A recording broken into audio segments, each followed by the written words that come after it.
It was Charles Leclerc who took pole position at the French Grand Prix, but he retired whilst leading for the third time this season. And so Max Verstappen took his 7th race win of the year, the 27th of his career, in his 138th race for the Red Bull Racing team. The Dutchman now leads the World Drivers' Championship by 63 points. Welcome everybody to the GOF1 show. I'm your host Matthew Marsh, and we've got plenty to talk about. Of course, we have from yesterday's French Grand Prix, blisteringly hot day in the south of France, 30 degrees air temperature, 55 degrees plus on the track. This isn't a weather report, of course. We want to hear from you. We want to welcome you with your thoughts and your questions using our social media handle at GOF1 Show. Please do send us your questions, send us your comments and your thoughts.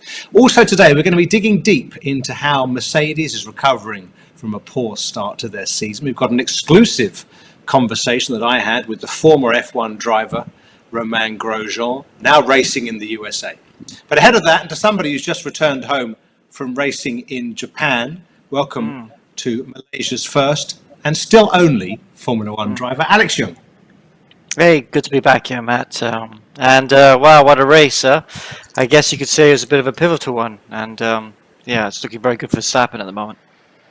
Gosh, pivotal, and we're only halfway through the season. Alex, if you can, tell us, if you can, summarise the Grand Prix that we had on Sunday. We asked Miko, as usual, to put together some bullet points of the kind of key moments from the race. What do you think? Well, I think at the start, Leclerc had a great start off the line, off pole position to hold off Verstappen.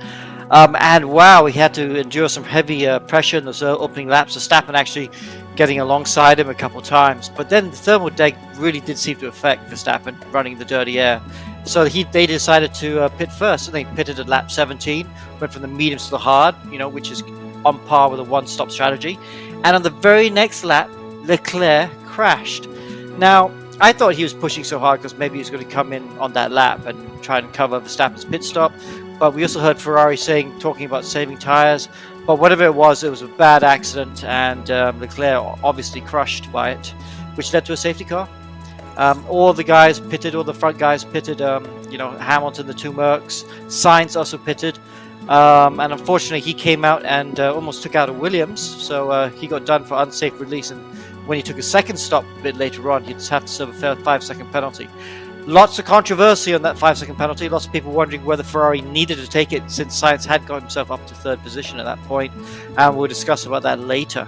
And of course, there was that very late virtual safety car, which allowed Russell to take P3 from Perez. So Mercedes, second and third, behind Verstappen in the Red Bull. So I guess the key thing is, it was the 6th time, I think, this year in 12 races. It was the 6th time that we've had Charles Leclerc and Max Verstappen starting on the front row together. But we only got to see 16 laps, didn't we, of the battle. And it looked to me at the beginning as if Charles was under pressure from Max, and then he seemed to have it comfortable.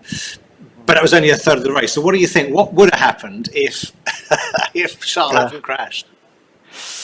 So, that was a big thing, right? Because we were all wondering whether Charles was going to do that pit stop to cover Verstappen. And he had enough of the lead that, he had that 27-second gap. So I figured if he had done that pit stop then, might have been on the cusp of just being able to stay in front of Verstappen. And then I think it would have been Ferrari's win. Easy win, actually, I think, after that. Because I think Leclerc had the pace to stay in front of Verstappen. Or the Ferrari had the pace to stay in front of Red Bull, shall we say. But we will never know, The other thing maybe we were thinking was that Ferrari were going to try and do what they did at the Red Bull Ring in Austria, which was go much longer on that first pit stop and have fresher tires and count on Leclerc overtaking Verstappen in the race, like it happened in Austria. But, I'm not sure that would have worked. I think from what we saw in the earlier laps, we could see that cars are really struggling to follow each other. They were in the dirty air too long. We got the thermal deg in the tires, and they would start sliding around and they would fall back. That happened to Verstappen. That happened to Norris running behind Alonso. We saw it on a few different cars, and it's the first time we've seen that in this new regulation, in this new era this year, because of course Pirelli have made the tires more robust. Because that was one of the criticisms before, was they suffered too much thermal deg. So when you're in the dirty air, too much thermal deg, and then the tires would overheat, and then the guy would pull back. So we couldn't follow close enough. And they seem to have cured it. Didn't seem to have any issues this year. We saw a lot of great battles with cars following closely. But for the first time this year, we saw tires suffering thermal degradation. And we're not really sure why. I mean, it was a very hot day, and that made it tricky. So I think if Leclerc had stayed out, if he'd been able to do that pit stop and stayed out in front of the Red Bull, I think that would have been Ferrari's win. But I don't think they would have been able to do what they did in Austria, which was afford to let Verstappen be in front and try and get him on the track, because we did see a lot of thermal deg on the day. It's very interesting, isn't it? And you made a good point there about that we didn't get the overtaking. Friend of the show, Sean Kelly, Statman, told us over the weekend that there've been at the racetracks where we can compare, i.e. where we've been this year and in 2021, we've had 46% more overtakes, and it seems pretty consistent. But you're right, here they didn't do that. Yeah. The other thing I thought was quite interesting was the difference between Red Bull and Ferrari in terms of downforce. It did look like Red Bull had a good 10 kilometers an hour faster and in the DRS, but the Ferrari was so much quicker through that turn 5-6 onto the straight. Leclerc, of course, I'm talking about, really. That even with that extra top speed, Max couldn't get by him. So it was a really interesting match, wasn't it? Yeah, it was, and you'd think on paper, Paul Ricard looks like a track you'd have lots of overtaking, just like in Austria, to be honest. And we didn't see that, and I think that's down to the thermal degradation, because you could see Max got close a couple of times. He got close. He had to, Leclerc had to defend down the inside. I think after turn 11 into turn 11, I think. But then you could see the next lap he was struggling with grip and he started falling back, and that's whenever that happens, that's thermal degradation in the Pirelli tires, and we do know these tires are a bit they do suffer from that generally, although this year is a lot better. So a couple of milestones, didn't he, this weekend? Max Verstappen he's now led 1,500 laps. He's led 50 Formula One Grand Prix. For a 24-year-old, that's a pretty impressive result. Now, Alex, earlier in the show, you talked about this being a pivotal race, but this is, 63-point advantage. It was 38 points coming into this race. But what you were also saying just now is that you think the Ferrari would have won the race. The Ferrari was essentially the faster car. We've still got 10 Grand Prix. Yeah, I think we've seen that throughout the course of this year. I mean, you see how many pole positions Leclerc has taken this year. And I do agree with Verstappen. I think that the Ferrari has got the slight legs on the Red Bull. But where the Red Bull is very good is that, that straight advantage, that top speed advantage it has, means it races very well. So a lot of these races, a lot of these tracks are horsepower tracks with long straights, and that does play into the Red Bull's hands. But this crash by Leclerc, I mean, okay, we still got just under half a season to go, so there's still plenty of time to go. But I'm more concerned for Leclerc in this point of view, because I've really enjoyed seeing him and Verstappen go at it this year. And Leclerc's been driving at a very high level. But if I could criticize him, it's his approach to how he deals with his mistakes, which I don't like. And I said this 2 years ago. The whole stupid thing he does. From a sports psychology point of view, that's not a good thing to do, because that wastes a lot of energy. And I said it that when he was doing that last year as well, when he did it on occasion, that's not good, because you wind yourself up so much, and it's a lot of energy. You expel a lot of energy when that happens, and you put more pressure on yourself. And this is something that Verstappen's been very good. The last 2 years, I think I said this about Verstappen, I've been so impressed with him, was how he's able to shrug off things that go wrong. And he doesn't expend any energy on that, and that's why he beat Hamilton last year. Other than the whole Michael Massey thing at the last race of the season, generally Verstappen deserved that title. He drove really well, but that's because he could shrug off those disappointments a lot easier than Leclerc. And I think this is Leclerc winding himself up too tight again, and that's why he's making more of these mistakes again. We saw it at Imola, and we've seen it now. That's got to be a worry. It has got to be, and I think you're right about the pressure. The numbers are that he's lost 75 points in when he's been leading 3 times now, retired whilst in the lead. Yeah. Spain, Azerbaijan now. Of course, only the last one is his own fault. Again, Sean Kelly, I love the stats that Sean comes out with. He made the point that the car that Ferrari races this year is called the F1 minus 75. And it's 75 points that they've lost whilst running for the lead. But that's being slightly silly. But more importantly, I think, and it's what Charles himself said after the race, was that he's lost, through his own errors, 32 points. He lost 7 at the Imola sprint when he spun out of second place.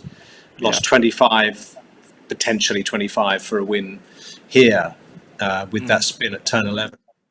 And I think you're making a very valid point. What does he do next? What would you say then? You know, don't do the thing he did. What should he be doing? So now? This is why Hamilton also went on a long run of world titles. The way he could race and not make mistakes at a very high level was quite amazing. And that's what Verstappen's had to do these last 2 years. Leclerc has to learn how to do that as well. You know, I talk about Saudi Arabia. I keep talking about Saudi Arabia earlier in the year. That was my favorite race of the season because the way Verstappen and Leclerc were going at it were such high-level driving, very close to the walls. And Leclerc was on the very cusp of having a huge accident several times. But that's what he's driving at. You know, he's driving at such a high level.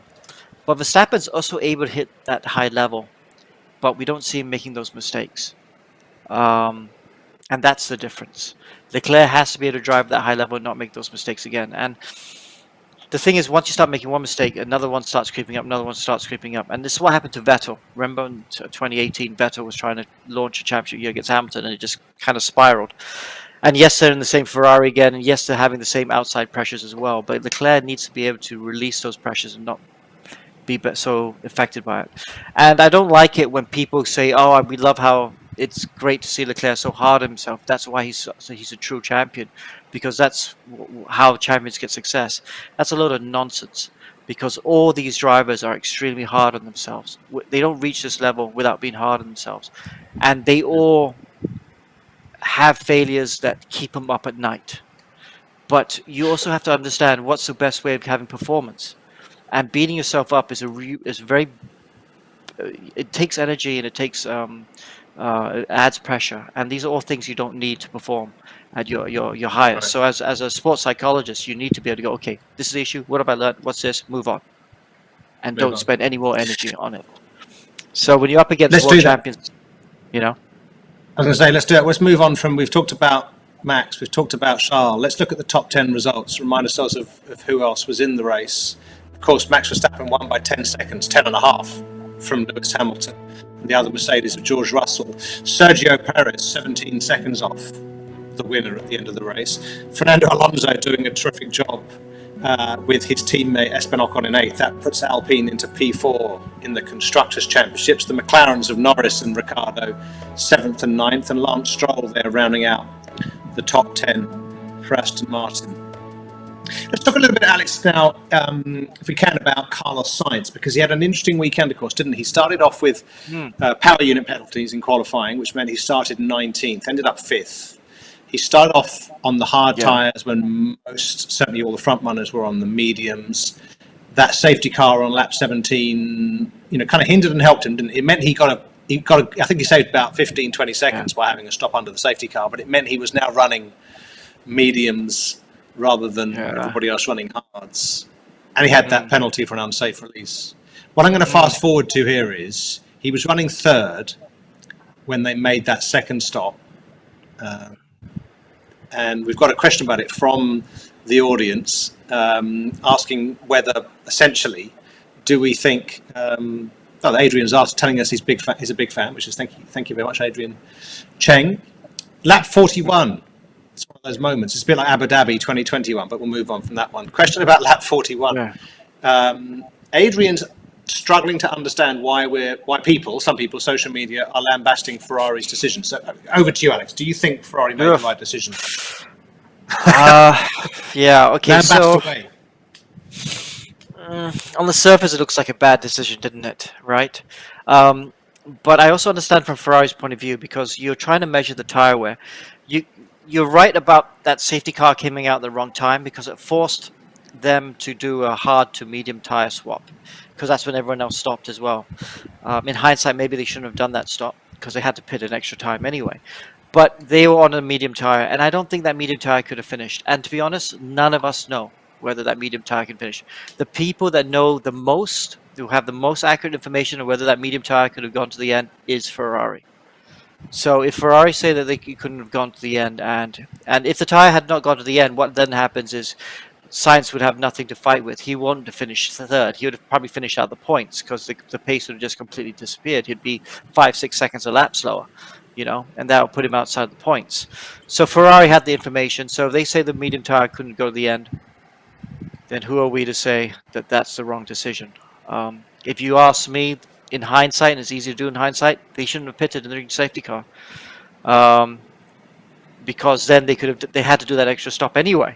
But it's easy to say that in hindsight, I mean, if everyone's pitting for the safety car and you save so much time on a pit stop, why not? Okay, try. See, maybe the mediums, somehow Sainz could make the mediums last to the end. But he was using those mediums pretty hard, wasn't he? He had a tough tussle with Russell. He had to get past a lot of cars before he even got to Russell. The tussle with Russell. Yeah, the tussle with Russell. So that would have taken a lot of life out of those tires. Okay, so you're saying you're not lambasting because you're saying that Ferrari made the right decision, that either way they were going to end up in fifth because they couldn't have maintained third. And in this scenario, as Ferrari have said, Mattia Binotto post-race said, and we got fastest lap point. So they end up net 1 point better off. I'm going to take a slightly different approach, and I'm also going to answer another question we've got in from John the Storyteller, who's asking, basically, are we used to Ferrari bungling things up? I love that word, bungling.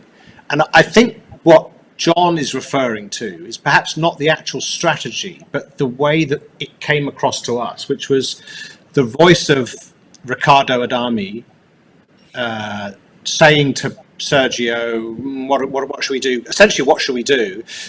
And then Carlos saying, I think I just said Sergio, sorry, Ricciardo Adami of Ferrari, his engineer, saying to Carlos, what should we do? Carlos saying, let's make a decision quickly. They didn't make a decision quickly. Then, seemingly at exactly the moment that Sergio was overtaking third place, he got a radio message saying, box now. So just the optics are bad. Yeah, and I think the key point I'm making here is, again, why does it look like it's a surprise that this was coming up? Yeah, and I agree that that does sound like they're confusing. You'd expect strong messages from the pit wall, and if you're asking the driver what do you think, that is a bit of a worry as well. And Ricciardo Adami is a really smart character. He's a very, very good engineer. His first job in Formula One was my data engineer at Minardi. So I worked with him for that year in 2002. But the way he's gone up and gone right to the top, he's a really, really smart cookie. But yes, uncertainty from the pit wall, that's not a good sign at all, is it? And no. You're right. I mean, this is the thing we've been saying since the beginning of the year is, even if Ferrari have got the faster car, operationally, are they strong enough to win this championship? Because the difference between the Red Bull and Ferrari are very small, and you're up against Max Verstappen now. Yeah, exactly. Speaking about up against Max Verstappen, on the podium with him for the 50th time, I've got that stat right, is in his 300th Grand Prix, was Lewis Hamilton from Mercedes. Second place this year. Second place is the best for Mercedes this year. They've had 3 7th places before this weekend, of course.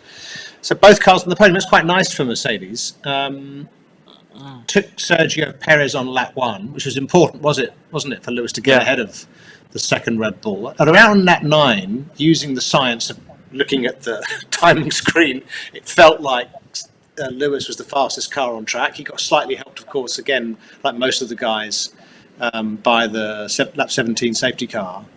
But as I say, on the podium, and 2 Mercedes. Yeah, and what a drive from Hamilton. I mean, you wouldn't think that, right? Qualifying, where did he qualify? He qualified 4th and had a quite a quiet race in that we didn't really see him on the cameras that much. But just the lap times, the way he got the most out of that car in qualifying, and the way he just drove that car and controlled Perez behind him, that was a really good drive by Lewis Hamilton. Yeah, I hope this proves that there's no speed lost by this driver, and once that car gets back to race-winning ways, we'll see Hamilton back on the top step, and George Russell, he's been super Mr. Consistent this year, hasn't he? So to He get has. himself on the podium as well, another good drive. I mentioned his 300th Grand Prix for Lewis. Let's have a look at some of the stats around that. He's also, of course, sixth now in the standings, and only 16 points off his teammate George Russell in fifth. So 300 Grand Prix, 7 World Championships, 103 wins, 187 podium finishes, 103 poles. Crikey, that's pretty good. And that's and hasn't finished yet, as he showed at the French Grand Prix on Sunday. Let's talk about George. Started down in 7th, 6th. Hang on, I've got the grid here. I'm trying to remind myself where he started. Where did he start? 6th. I was right the first time. Lando Norris dropped 2 positions, but unfortunately Fernando Alonso made 2 positions, unsurprisingly perhaps, being Fernando Alonso. So George was behind Fernando at the start, needed to get clear of him, but once he did, he was then in 4th, and I think just over a pretty good race. But the big moment was the mugging, it's perhaps unkind, that word, Sergio Perez on lap 51. We had the end of that virtual safety car period. That was pretty dramatic, wasn't it? Yeah, pretty dramatic, and we don't. Yeah, look at this. They're so close to making contact, and great move by Russell. Great move by the team, just being awake to the virtual safety car the way they ended. Perez, obviously, rightly so, complaining about the virtual safety car not ending when it should have ended, and they prolonged it. But still, as a team and as a driver, you need to be. Okay, it's extended. All right, let's move on. What's next? When's it going to go? And Russell and Mercedes just nailed it. And like I said, opportunistic, but a really good drive. And we've already talked about Russell and stuff and how he's been really consistent and good this year. But it's going to be. I'm kind of interested watching that Hamilton dynamic, because it's nice seeing Hamilton getting on top of things now. Because I bet you anything, that's the only thing Russell would have been thinking about Sunday night. Would have been, oof, teammate was quick. What was he doing that I need to find to try and make sure I beat him next time? Absolutely. And we had a good question there, as we saw from Bulwark, asking us about our thoughts on the Sergio Perez virtual safety car situation. To be fair to Sergio, as I understand it, when the virtual safety car is ending, there's a message, and randomly, and understandably randomly, between 10 and 15 seconds after that message is displayed is when the virtual safety car ends. Of course, there is no real car on track to get out of the way, so they can do that.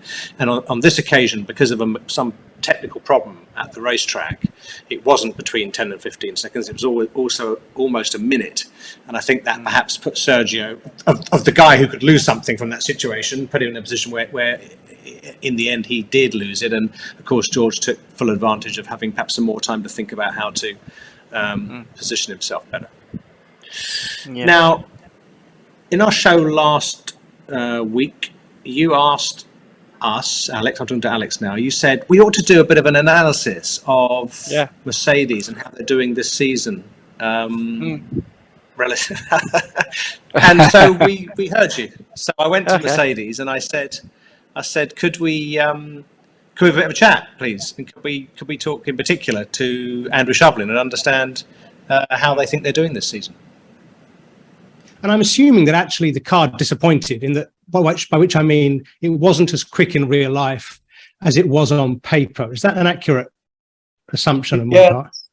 And in particular, when we did the update kit for Bahrain, we were expecting quite a step in performance, and very little of that materialised, because what we got was a car that was very bouncy and very difficult to work with.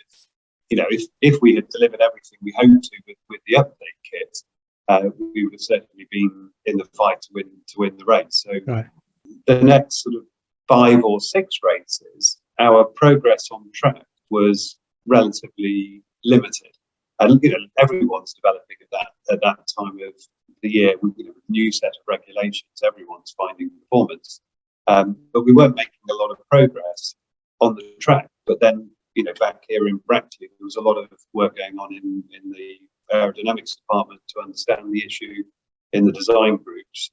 And we were making quite steady progress on the learning aspect of it. But the first, iteration of that as an update kit was actually in Barcelona. The most encouraging thing for us is that we're understanding how to develop within these regulations, and the update kit we brought to Silverstone delivered what we expected. But the confidence in just developing a kit and bolting it on the car and seeing the performance had waned a bit with these rules. We've had lots of years where we could just do that. But the really encouraging thing in Silverstone was to see that kit deliver the performance. And I think I'm right in saying that the regulations this year with the resource restrictions actually means that you have a bit of an advantage now relative to the front two teams. Is that right? Going into the second half of the season? Yeah, that's recently come into effect. So both Red Bull and Ferrari have gained a position in the championship from when they were last assessed for the wins and resource, and we've dropped 2.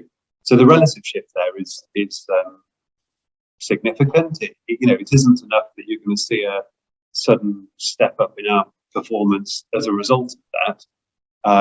But over time, that will be significant and it will have an effect. So it's useful with the situation we're in. And through most of the development of these cars, we had the least aerodynamic resource. So it's designed as a leveling up mechanism. Yeah. But it will be affected to some extent.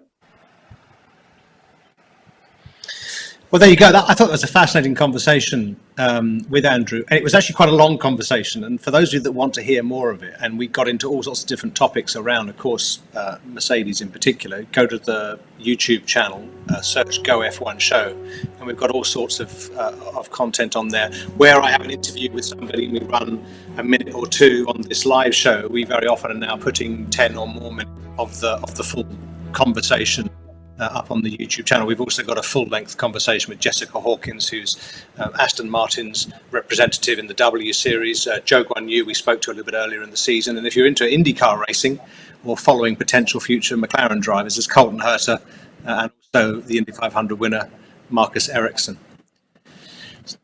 So, Alex, the other thing I thought we'd do is not only that we've really treated you this week, not only would we give you Andrew Shovlin of Mercedes, then we'd go for an objective opinion. And I spoke to, there's a Project F1, which you can find on social media @_Project F1, run by Ekagra Gupta. He takes data from all the cars during the races and analyzes them. And I basically said to him, what do you think about what Mercedes thinks happening this season? What Andrew said in terms of the car wasn't performing to what they expected. You can definitely see that in the first half of the chart, where the performance of Mercedes was all over the place. And this is based on qualifying. So it's comparing the gap to pole position. So whoever's fastest on a Saturday. And yeah, Mercedes were kind of leagues behind. But as you said, they brought a package update to Silverstone. And while the Silverstone race isn't on this chart because it was a wet qualifying session, you can see with the Austrian data point that was the best that Mercedes had performed all season. And so you can definitely see that there was a step forward that was made. And so, yeah, I would say the chart does show what Andrew is reflecting, but shifting over to France, it probably doesn't go in the same trend that you would expect it. And so that's something interesting to dive into. Well, let's do that. Let's dive into it. What is it about this French circuit, or anyway, what happened to Mercedes at the French Grand Prix? Yeah, so I think it all comes down to that final sector. When you take a deeper look at the qualifying performances for both Hamilton and Russell and compare them against the front two of Ferrari and Red Bull, they're losing almost all their time in turn 10. And that's just because they can't carry as much speed, and it's a matter of outright downforce. There you go. What do you think? I would love to have seen that graph before the show. Given a bit more detail there. Yeah, so the turn 10's a fast right-hander. Not that one. I want to see the speed over distance graph, please. That'd be kind of cool if we could see that one. This graph, yeah, this is interesting, but it's the qualifying pace comparison, which also is a slightly different picture from the race pace comparison. Because I think the race pace comparison ties up a lot better with what Chauvelin's saying. Yes, we see a big dip. I mean, it didn't get closed up as much in Austria and in France as it did in Britain. In Spain. Spain, we only had a 4% difference. And that was a bit of a weird one that Mercedes still not really sure why they can't replicate that same sort of pace that they had in Spain. But the race pace has been pretty decent. And we saw that in Paul Ricard. There's no way he could, Hamilton and Russell could have held off Perez in the second Red Bull if the race pace wasn't decent. But I would love to see that other graph there, because yes, turn 10 is a bit slower. Let's look at, if we can. Here it is. Yeah, chart 2. This one. Yeah, but that turn 10 is a high downforce corner, and what Mercedes do, it's a chicken and egg situation because of the long straights. You see the long straights around the Mistral straight stuff. You need straight line speed for the races, otherwise you're a sitting duck. Even if you've got a quick car, you can't overtake, and you leave yourself prone to being overtaken. So the Mercedes has to take out a lot of downforce off the car just so that they can be competitive down the straight. That means they're not good for the downforce corners. So the high downforce corners, like turn 10, you're going to suffer. And I'm not surprised to see him suffering there. But what is interesting is the medium to slow speed corners on this graph are very good. So turn 1 and 2 is good. Turn 5 and 6 is good. And then the last sector after turn 10, they're matching Ferrari there, which is kind of good. Which makes me think that if we go to another smooth track with a lot of corners, like Hungary, for example, Mercedes might be able to challenge for a win on that track, but they obviously are still struggling with straight line speed. The Red Bull's so good on that, and the Ferrari's just good everywhere, basically. So Mercedes do need to work on things. But I think when we get to Hungary, they might be very good.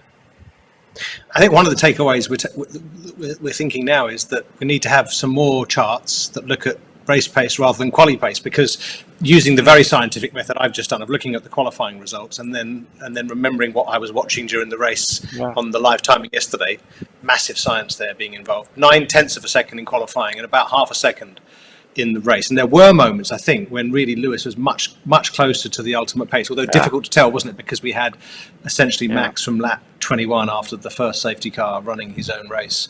So, okay, we'll go back to the drawing board, Alex, and we'll get some, we'll talk to Ekagra and see if we can get some more data out.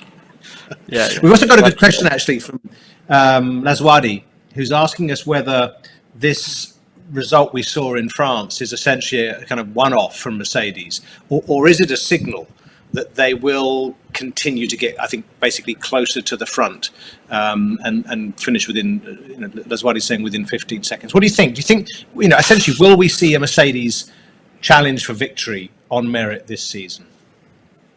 I think so. And I think Hungary's the place to be. Hungary's a very smooth track, lots of small, slow, medium speed corners, which Mercedes seems very strong.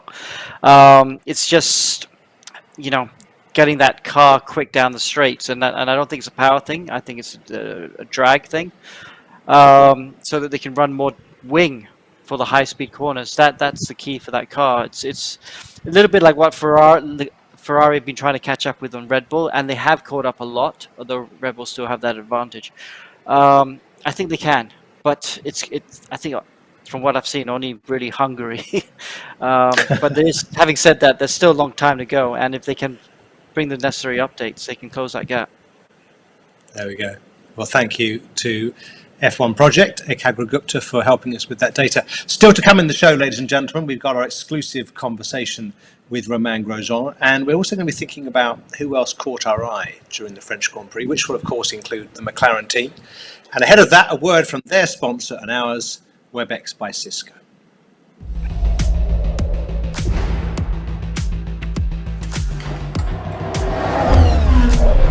Late braking, what do you think? Love it or no chance? Daniel, no chance. Let's put up a poll. Love it, love it, love it wins. We need that part. It's nearly done. Can you repeat that? That's better. It's done. With WebEx, the McLaren Formula One team is collaborating like never before. Introducing the WebEx Suite, driving hybrid work. Welcome back to the GOF1 show. I'm your host, Matthew Marsh. With us, as ever, is Alex Yoong. And before we go any further, let's just remind you of the results of the 2022 French Grand Prix. It was a win for Max Verstappen, his 7th of the season, ahead of the two Mercedes drivers of Lewis Hamilton and George Russell. Let's look at how that affects the World Drivers' Championship so far after 12 rounds of 22 this year. The only change in the order, I can tell you, actually, across the whole 21, and of course 21 because Nico Hülkenberg stood in for Sebastian Vettel earlier in the year, is Lance Stroll overtaking Alex Albon for 18th in the points, but we're not showing anything other than the top 10. Now, Sergio Perez has closed the gap from 19 points previously to now 7 to Charles Leclerc because Charles didn't finish the French Grand Prix. Max Verstappen has increased his lead over Charles from 38 points to 63, and then Carlos Sainz is 4th, George Russell and Lewis Hamilton 5th and 6th, Lando Norris 7th, Esteban Ocon 8th, Valtteri Bottas 9th, and Fernando Alonso there in 10th.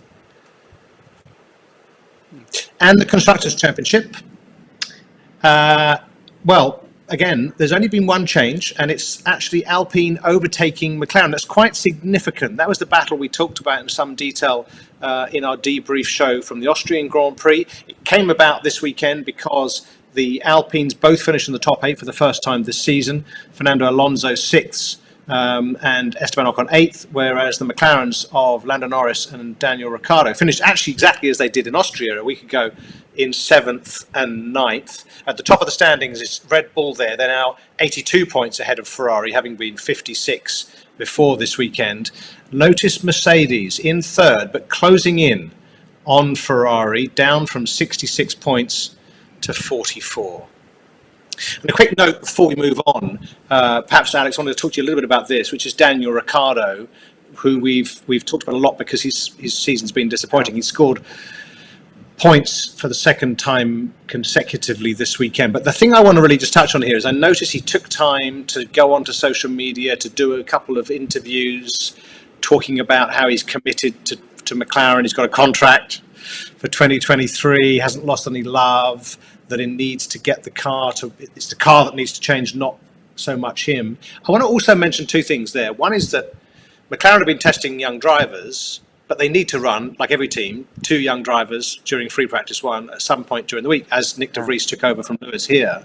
It's worth remembering that, isn't it? And the second thing is, and I'll stop talking for a second, is that Daniel was only 0.15 of a second off Lando Norris in qualifying. And that was a lap that Lando was really pleased with. So what do you think about Daniel now? Well, I mean, you can ignore what he's saying, to be honest, because every driver's going to say that, right? They're not going to say, no, I'm just here, give me the cash, and I'll just drive around in circles. No, I mean, so, yeah, of course he's going to say that. But I do look at the lap time, like you said. He's actually only a little bit off Norris, and that's encouraging. But he needs to start beating Norris, because Norris has had it easy for a while now, and you need something like that. You know, you need to always put your number 1 driver under pressure occasionally. You know, and especially when you're a midfield team trying to get up to the front. You know, you don't have that luxury. You can't afford your drivers to be relaxing, and especially when you're a young driver, you're not really sure where the level is.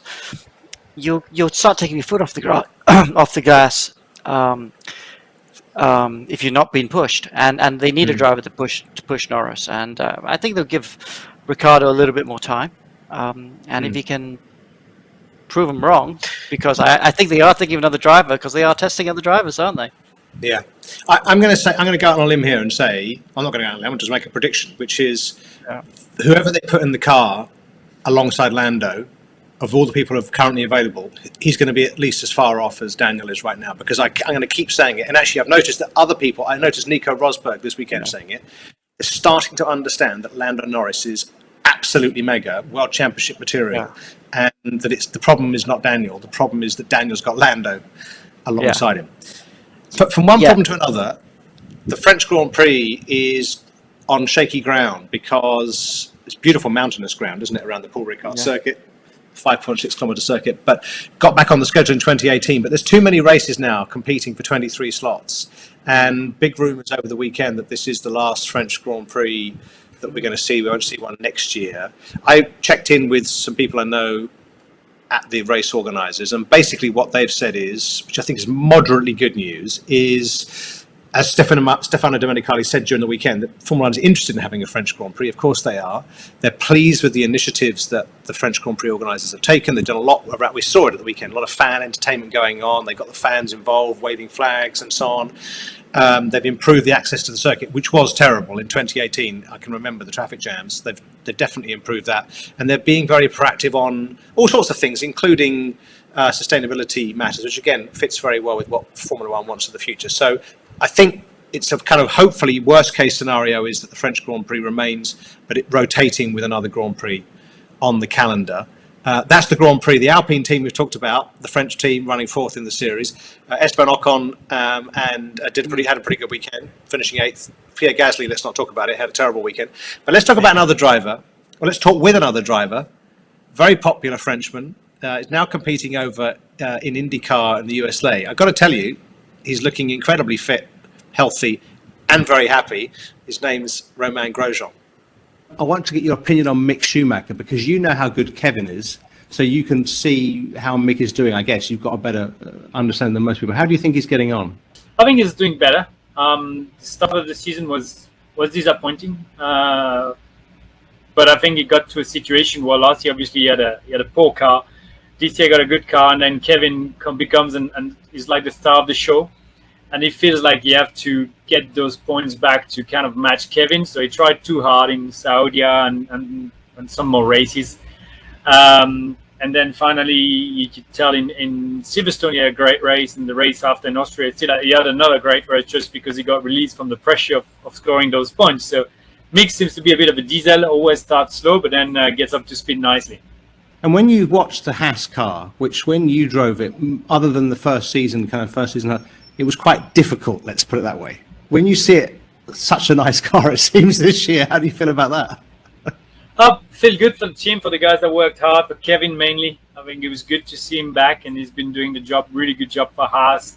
I'm happy for them. You know, a lot of people ask me, do you want to go back to Formula 1? And I just say no. You know, I've really had a great chapter of my life in Formula 1, unless it's to come back and compete for wins every weekend. I'm not really interested. You're not missing having track limits and lap times deleted then? No, there is none of that here. Just because the racetrack made that there's natural track limit, right? If you go off, you lose time, so you don't even try. No, okay, that makes a lot of sense. We saw, of course, you had that example in the crash in Bahrain of the benefit of the halo. We've had a few recently. We're very pleased to see the halo. And in IndyCar, you have a different concept. And between the two, are they broadly the same in terms of the benefits, or one is better than the other? I think they've got pro and cons on both concepts. Obviously, on ovals, the aero screen is very good because any small parts that could potentially come and hit you in the chest or bottom of the neck would be very tricky. On road course and street course, maybe the aero screen is a little too much because it gets super hot in the car, very, very hot in the car. If they get dirty with dust, it's not easy to remove a tear off. It's a pit stop. You can't do it on your own. So, a few bits and pieces where there's pro and cons. But honestly, I like the aero screen. I think it's just pretty cool. I don't have to clean my helmet too often, and that's pretty cool. It looks well, doesn't he, Alex? Yeah, it's really good hearing from him, and so pleased for him. I mean, I do envy him. Racing in American IndyCar is great fun. Lucky that did a little bit of it in my career. It's great racing, and it's great that you can go to every weekend and have a chance of winning a race, no matter what team you're in. Yeah, and I thought there's a few things I took away from that. One was this business of track limits, and you don't need to have track limit conversations in IndyCar because if you go over the line, essentially you're either in the wall or an oval or you're on the grass and bouncing around on a road course. I thought the way he described Mick as kindly, a diesel, as in it takes a bit of time to get going, but once he does, it's powerful. I thought it was really really nice. And the other thing I was starting to think to myself was that Romain mentioned, he's not interested in coming back to Formula One unless it's a race-winning car. But I started thinking, hang on, the season ends, IndyCar season ends early September. So I wonder we can try and get him out to Singapore to the Grand Prix here and just hang out with us basically and have a bit of a chat about F1 and help us analyse that Grand Prix. I'm going to send him an email after the race. Well, that's getting ahead of ourselves. The Singapore Grand Prix, of course, not until the 1st and 2nd, or the 2nd is the race, 2nd of October. It's a few months away. But let's look at the calendar for the races that are coming up. In particular, Alex, as ever, I want to put you on the spot for the Hungarian Grand Prix. I would love to see a Mercedes victory in Hungary. It'd be such a shame to go the whole year without seeing Mercedes on the top step because of how hard they're trying to get back up there. And I think Hungary is their only chance unless they can bring some better upgrades, because it doesn't like the bumpiness of Singapore and all the rest of the tracks you do need some horsepower for, but Hungary represents their best chance. But I'm going to say Ferrari I've got to be favourites for Hungary. Come to go to Belgium, and then that's Red Bull territory. Netherlands also I think is going to be Red Bull territory. Italy, yes. Singapore, Ferrari. And then the last three are going to be very tight between the two of them. Fantastic. And of course, there's two more races after Mexico in Brazil and the season closer in Abu Dhabi. We just don't want to cram that screen full. We want to have the trophy cabinet at the bottom of the screen as well. That's all we've got time for, ladies and gentlemen, for the Go F1 show French Grand Prix debrief. My thanks, of course, to Alex Yoong for joining us hot off the plane from Japan and back home in KL. If you've liked what you've seen and heard, please do give us a like, a follow, a subscribe, whatever it is. If you want to hear and see more before our next debrief show, if you want to watch the debrief show again or clips from it or the full length chat with Romain or hear all the other things we've got, go to our YouTube channel, search Go F1 show. Otherwise, have a great couple of weeks and we will see you again. Oh no, not a couple of weeks, 1 week. We'll see you for the Hungarian Grand Prix next week. Yeah, see ya. Good night.